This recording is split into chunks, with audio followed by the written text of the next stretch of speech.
Today's wine text is Bishop by Ben Glaetzer from the Barossa Valley, 100% Shiraz from the 2015 vintage.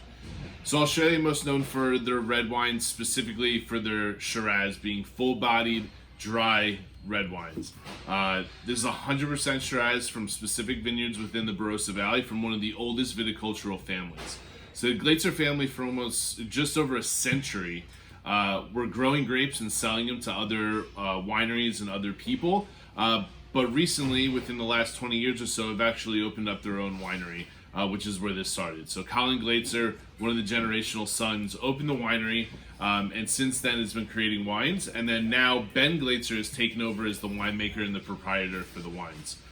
So like I said, 100% Shiraz. It's sourced from their best Shiraz vineyards. It's named after Colin, the original winery, his wife's maiden name. And it has a lot of relation to Greek gods and some mythological stories, which is what things that they believe in and they think bring value to the wine. This wine is not light in any way. For something that's this intense, this fruit forward with an alcohol level, I mean, it's around 15%.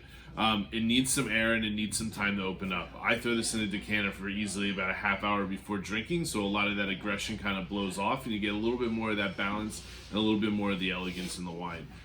This is the kind of wine you want to drink with steaks, big grilled meats, things that have a lot of intensity and a lot of flavor, because if you don't have a lot of that going with it, this wine's going to overwhelm pretty much anything that you're going to eat.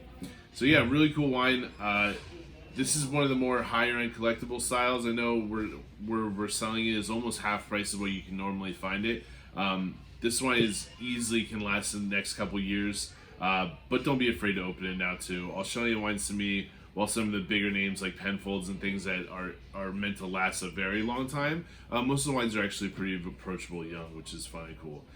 So yeah, Bishop, really well known legendary winery and legendary winemaker in Barossa that you're getting at nearly half the price you'll pay for it for anywhere else.